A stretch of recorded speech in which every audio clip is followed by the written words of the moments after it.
I don't have very many memories left from my past.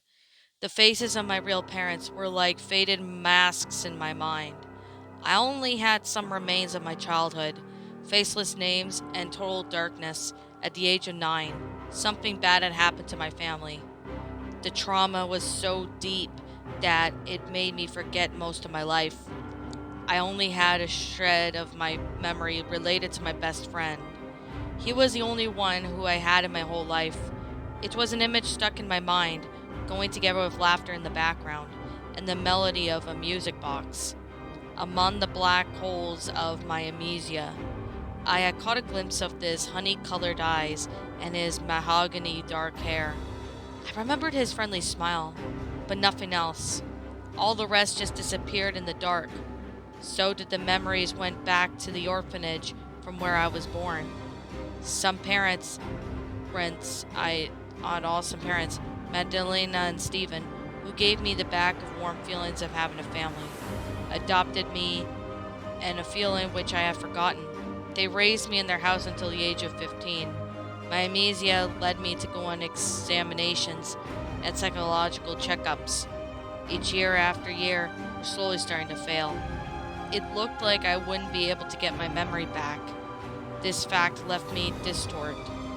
On one hand, I wanted to know what happened, but on the other, an odd feeling of anxiety suggested I not wish to look for it. Obviously, there were some unpleasant consequences to my trauma. It was just like the paranormal of my being persecuted by something. The specialists told my parents that it must have linked to a particular memory, which continuously stimulated. Neither the cause or what exactly was clear, but despite my efforts, I couldn't focus on it. I felt like I was being observed, not by people, but by the stuffed toys in my room. It was stupid, I know. At the beginning, they were simple toys, but at time and time again, their big brown, round eyes seemed to stare at me. Since I was little, I thought the stuffed toys in my room were alive, and sometimes I tried to prove it. I spied out my room with my door left ajar, and then I turned back suddenly, and I never took my eyes off of them. Not until I felt a bit of a burning sensation from not blinking my eyes. That memory was one of the few memories from my childhood that still made me smile. But the things have changed time after time. The stuffed toys were the ones staring at me. It almost looked as if they wanted to test me, and I couldn't bear it anymore. The thoughts stuck in my head. At times, it seems like to me they had moved, turning their little faces towards me. At other times, they made the noises in my room. This wouldn't be true, obviously. Why did this grew out to persecute me? Why did I hate those stuffed toys? In spite of everything, why didn't I get rid of them? I could have presented them to other children, or thrown them in my arms, and strong sense of anxiety and terror stopped me. I always ended up putting them back in their places on the furniture, on my bed, on the shelves, and then I had to take the tranquilizers. There was only one toy I took along with me during the night. Despite my age, I couldn't separate from him. I felt a similar affection from him that started long before my amnesia. I found him in my wardrobe at the orphanage, from where it came sparable. It was a sweet bunny with ears, and it was long, and it was him. One side was red and the other side red-sided with caramel color. He wore a black waistcoat with too long sleeves that draped down to the point of his feet, and dashed an elegant color that dawned to the point tips as the very edge of the fabric. His little left beaded eye was covered in stylish frilly eye patch, and at the center dawnted the black button. It was funny, but it looked like the only stuffed toy that was harmless. He slept by my side ever since I was little, just like that night. After I sneak under the sheets, falling asleep almost instantly among the creaking old walls. I was standing still in the darkness, unable to move, and I couldn't understand how I ended up here, surrounded by the only distillated silence. Something slimy grabbed my wrist, and it held me so tightly that an instant pain shot right through me. A set of white nails slowly penetrated into my flesh. I watched them cutting through my skin, making me bleed. I screamed and cried, but laughed bellowed out, covering my desperate pleas. She belongs to me, a voice whispered to me. Within the dark abyss, two green, sparkling eyes appeared before me. They were a few inches away from my face. You are only the hindrance to me. He laughed at my amused pain while he pierced the needles under my nails and into my flesh. He ruined my body with rusty tools, and on the contrary, he said he was going to fix me all up. I noticed an open door, the only thing I could distinguish from the darkness. My eyes blurred from the pain. I saw a glimpse of people standing still, gazing down on me. The image of that door got closer, and in order to show me their vacated expression, despite the grimaces plastered on their faces, I saw that they were not real people. They were dolls, and in some way, I felt a strong sense of nausea overcome me by just staring at them. There was something about them that made me weak to the stomach, and maybe it was their extraordinary macabre resemblance to the real people. She belongs to me. With that, I woke up, and my eyes widened open, and at the beating of my heart, it was so loud that I could feel them pounding inside my throat. I couldn't breathe, so I stood up and sat back down. I rubbed my eyes and then realized that I was sweating. The bunny fell, landing upside down. I leaned down for him and put him back on my bed. My breathing returned to its normal breathing pace, but the image of those needles, dirty blood, and terrifying dolls remained embedded in my mind. I never had such a nightmare like that before. The feelings of it were so real. I felt like those claws making a hole in my flesh, but I was relieved when I woke up. The door squeaked. It was my mother coming into my room. As soon as she saw my exhausted face, her smile on her face faded away. Honey, are you okay? Yes, I only had a nightmare. Now is everything all right? Well, okay. Daisy came to visit you. I told her to wait for you in the living room. With that, I got out of my bed. I was dressed poorly, and I didn't want my best friend to see me in that way. While my mother closed the door, I ran over to my wardrobe and took out an ordinary dress. In the space of a few minutes, I came out of my room neat and ready. My haste, I was out of breath. Finally! Exclaimed Daisy, smiling. I met Daisy at middle school. Ever since then, we were inseparable. She was a kind and generous person. She always welcomed my family. My parents appreciate her good manners. But what I loved most about her especially was that she never asked me anything about my past.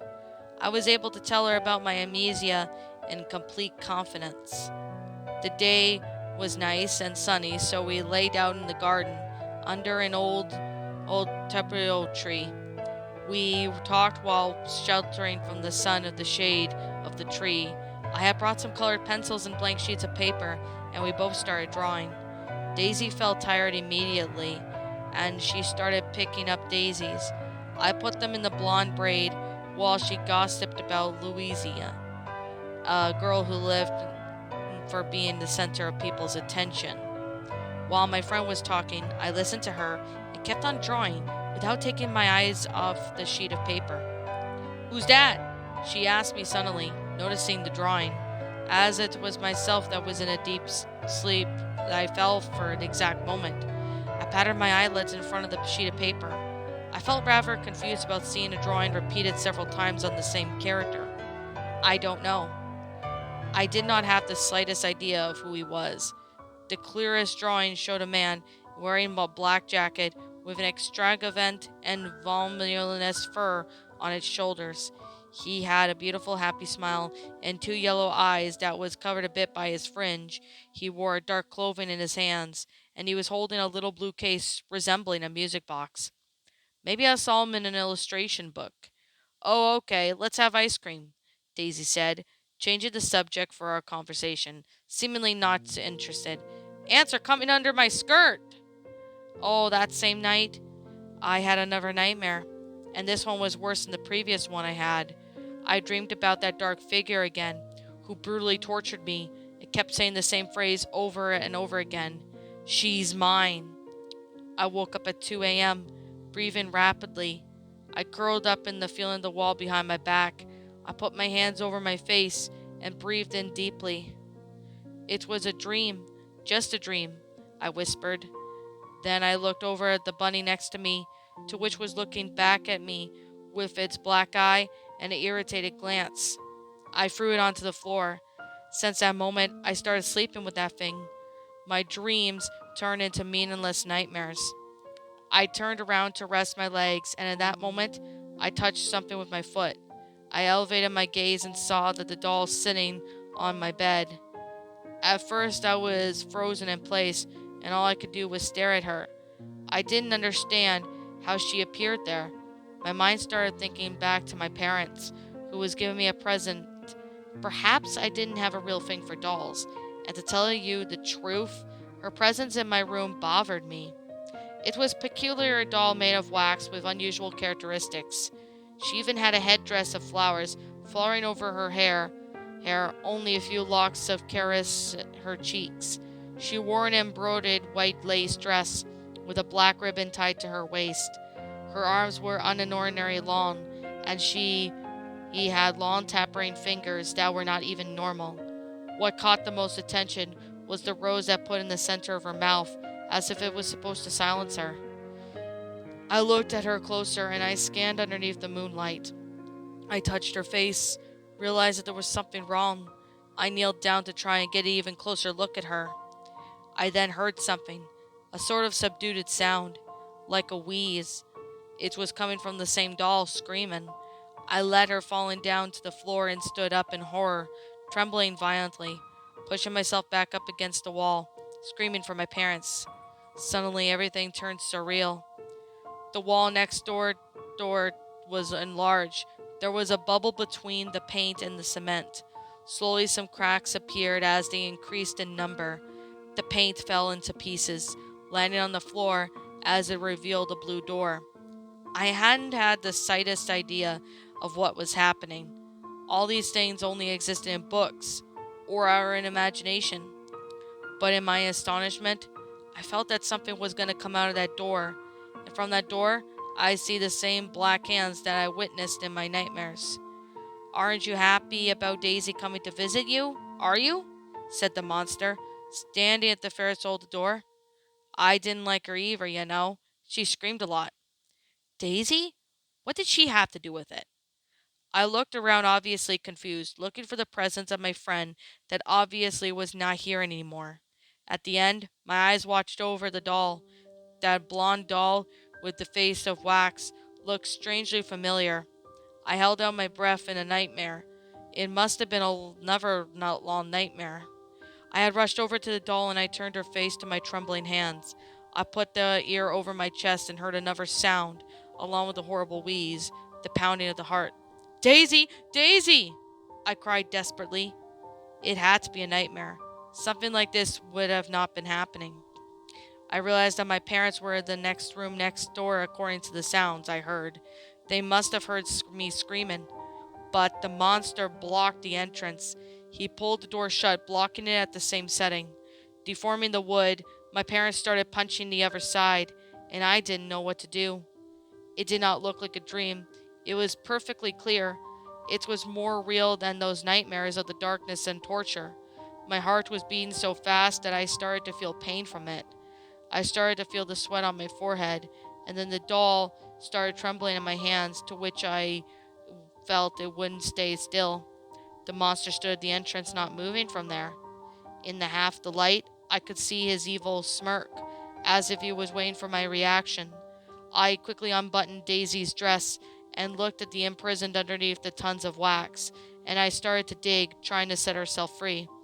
I dug and dug and dug, and until while her moans became more intense, until something wet under my nails. I looked at my hands covered with her blood. Her skin must have been mixed with the wax, and digging as I could was not helping her at all. That thing was supposedly to be Daisy suffering. Her wheezes were blood-curdling, but her expression was still as impassive doll. I trembled with the horror, and I had tried to repress this reach, and suddenly I felt my arms being grabbed. "My splendid Maggie, "You've ruined your doll," exclaimed the monster with whitish eyes in the pale light. "You even threw Mr. Bunny on the floor, but I forgive you. But you must return to the place where you belong, my side. Who the hell are you?" I shook like a mad woman, trying to set myself free, while my parents were trying to break down the door. The expression of that creature was filled with astonishment. "I am Jason the Toymaker," he exclaimed. "Your faithful friend, the only one you could ever trust." At hearing that name, something moved my memories. It was like an electric shock that hit through my body. My father succeeded in breaking down the door and turned on the light. When I finally saw him, his face primed like a bomb that exploded, setting my memories free that were buried so deep in the corners of my mind all those years. I remembered the day we met for the first time, the toys that seemed to be bloomed from his hands. I remembered his friendly smile that gradually turned into a sharp, sadistic smirk. That day he showered me with his exasperation. He expected me to give him more attention because of his arrogance. He believed he deserved everything from me. When he grew tired of me, he then showed me what he really was. He revealed that he eliminated all the people that I surrounded in my life. He kidnapped my friends, nor turning them into his toy dolls, and I was bluntly stupid to always admire them. Rushing to the room was useless because the blue door reappeared in the center of the living room. He massacred my parents. He took his revenge by taking them from me, and I almost got onto me too. I managed escaping from his clutches, running as much as I could away from him. As far as I ran, the smell of blood and that decomposed flesh lingered in the air. "It was you!" I pressed my finger, and I started hitting him. "You killed them! You!" I kept hitting him, but Jason was smiling, as if it was tickling him. He didn't have any remorse for ruining my life. He was a possessive beast who concealed himself from my childish eyes. Behind him, an angel's face, he was able to give me everything that at the same time was to terminate everything around me. He was fiendish. Of course it was me, my splendid creature. Mr. Bunny even showed it to you.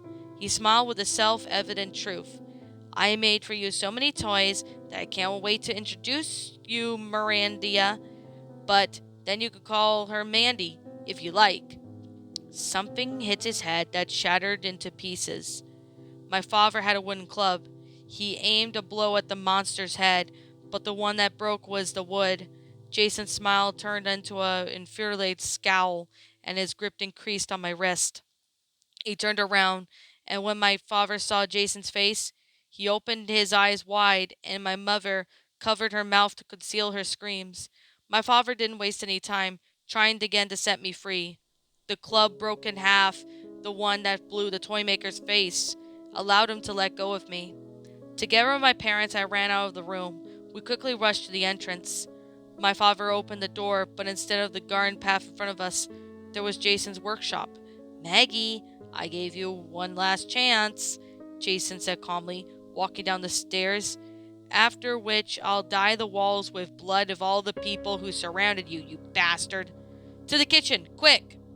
We ran over to the kitchen, hearing that monster's laugh following us, and once we were in, we could still see through the windows the Toymaker's little factory. Now I desperately sure it wasn't a nightmare. The terror overwhelmed me, and Jay-Z's blood was on my fingers were more than real than anything I have had left. I turned around. "Where's Dad?" My mother grabbed a knife, got closer to me, holding it tightly in her arms. "Stephen!" With her trembling voice, she called him, but we sighed with relief when we saw him coming out of the kitchen. "Hurry up before—" My mother's voice was blocked, just like me. She stared up at my dad's pale face. He walked slowly with a fixed look at his face and his eyes wide open. Suddenly he fell onto the floor, and behind him appeared Jason's frozen smile. The Toymaker looked at me with crazy eyes. "Dad's battery decreased. It should be recharged." Jason revealed a giant mechanical key, drove it right into my father's back, already stained with blood. He turned it with force and twisting my dad's backbone, and at that second turn, I shouted, covering my ears to block out the sound of the breaking bones. But I couldn't help but taking my eyes off my father's body, contorting itself like a snake. Go away! Be gone! Leave my child alone! My mother held me tight to her chest, and despite the terror and the tears she shed, her face resembled those of those lionesses shielding her cubs. Silence, woman. It's not like who I want to talk to, growled the furious Toymaker. At the end, he pointed out his white claw at me. Come at me, my sweet friend. We'll have fun together. We'll be back at laughing like we did back then. No, you're just an insane psychopath. I don't know what kind of monster you are. I really don't have any idea how you could exist in this world. But one thing's for sure, you must disappear forever from my life. At the sound of my refusal, Jason's face contorted, his eyes sparkled with fury. He then started to rave, to contort himself and jerking his head as if he went on to blink because of me. I don't understand, he growled quietly. I don't understand, he screamed, grinding his teeth. His face became more terrifying. I was the only one staying by your side when your parents preferred to work and then stay with you. I was a loyal friend, while the ones surrounding you only looked for you when you needed it. He came an inch closer. I gave you all my attention, giving you loads of toys. I never made you lack of anything. I always aimed for your own good, and that's why I destroyed everything hurting you. His screams were so loud that Sir resounded over the walls, while my body shook in horror at every word. I got rid of all the people saddening you, because you wanted to be happy by my side after I looked after you for so long. You even forgot me? I was a true friend, but you turned your back on me. Suddenly his furious face relaxed, not his previous insane smile. After doing everything for you, there isn't any other explanation. Is there really something wrong with you? He instilted on with an accusing look. You really are a bad little girl, so I have to fix you up. You left me no choice. Well, what? I trembled with my voice. You heard me well, you ungrateful little shit. I will fix you up, so you will be good. He snickered. You will become my beautiful favorite toy doll. My mother was paralyzed by Jason's trade. Suddenly she woke up and pointed the knife over him. You even dare graze Maggie? I swear I will kill you. Jason looked at my mother with a challenging gaze and slowly came closer. The knife was trembling in my mom's hands, while the Toymaker gave an expressive disguise. She couldn't even stand the tension. She pushed me behind her, hurled herself onto him. My mother stabbed him in the heart, and the monster opened his eyes wide. He made a contortion of pain, congregating with his dark eyebrows, and my mother smiled in triumph. Just kidding. In that moment, smirk reappeared on Jason's face. He opened his arms with nonchalance, even without thinking for the knife from his chest. My mother was shocked and stood still for a few seconds, but she was possessed by an exasperation and started stabbing him several times, trying desperately to make him react somehow. The disgusting sound of flesh pierced by the knife could be heard clearly, while the shirt was ripping, but Jason kept his balance perfect. That's enough now, he commented, bored, and straight after, he hit my mother in the face, making her fall violently to the floor. I'll be in trouble if you scratched it. I was quickly next to my mother, helping her on her knees. The side of her face was already swollen. My eyes leaped onto the Toymaker. I was waiting for his imminent revenge, but I was petrified when I glimpsed at what he was doing. He unbuttoned his shirt and drove his nails to his chest, close enough the injuries got from the knife. He sank his claws into his flesh, and he slowly started to pull on the opposite side. The wound appeared as if it was ripped in the center, which enlarged as the flesh shredded like paper. A thick black liquid dripped onto the floor. It was not blood. Even if it was, then it must have been something rotten. Something sparkled in his exposed rib cage. Probably you forgot how much I care for my splendid music box, but luckily everything is all right. He took out his friend's hands off his exposed chest, covered his whole shirt, hiding in the music box. started to play from the inside. Then he came closer. I wanted to scream. I wanted to beg. But the horror I had witnessed left me completely paralyzed to do anything, which impeded squeezing up my mother. It only took a yank for the Toymaker to tear her out from my arms. He took her up without effort, pushed her onto his back, on his chest, for preventing her to wiggle out of him. He clenched his arm around her neck, and while the other arm blocked the hand that stabbed him. Now I'll show you what happens to whom tries to hinder me, Mom. He slowly bent her arm in the opposite direction. She cried from the pain, trying to set herself free, but that was the monster was strong enough to bend her limb to make her bone come out. My mother sank her nails into the blackish flesh, which flaked apart, producing nauseating smell, but she could not set herself free, since the grip was wrapped tightly. "All right, I'll come with you," I shouted, while the voice in my head stopped. Jason raised his stare and gave me a serious look. My mother was becoming paler due to the pain and blood loss. She needed my help, but there was nothing I could do but handing myself to the Toymaker. "You can take me with you, but leave my mother alone," I said, with a trembling voice. "After all, we are friends, right?" I tried to make a convincing smile, despite that I was trembling from head to toe, and my eyes were filled with tears. Jason smirked. He was outright satisfied and pleased of his victory. "Excellent choice, Maggie." At that moment, his arms took back to their usual color. His lacerations cauterized in a few seconds, and he was back to his usual appearance. His face returned to its normal state, but I already knew that what concealed from those behind those ember-colored eyes. It seemed like Jason just accepted my surrender. But before leaving my mother, he took out his pocket little red mouse. It was unmistakably a toy, one of those winding keys. He grabbed my mother from her jaw and pushed it into her mouth. "What's wrong, Mom? Did the mouse take your tongue?" He laughed, amused, pushing her away from him. In a nick of time, I saw my mother's eyes, eye-widened and frightened. All right, and then an explosion. She then fell to her knees, her jaw and nose and her eyes beat into a bloody pulp. She fell onto the ground. The blood stained and enlarged from under her body. Blood pieces from flesh sputtered onto me, but I was paralyzed in front of my mother's corpse, while Jason didn't stop laughing.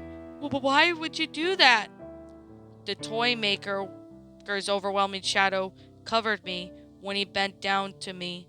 His face got closer, to which it was spoiled by a drift, his flesh outright by the club.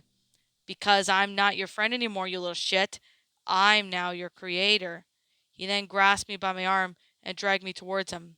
"Now, let me fix you up."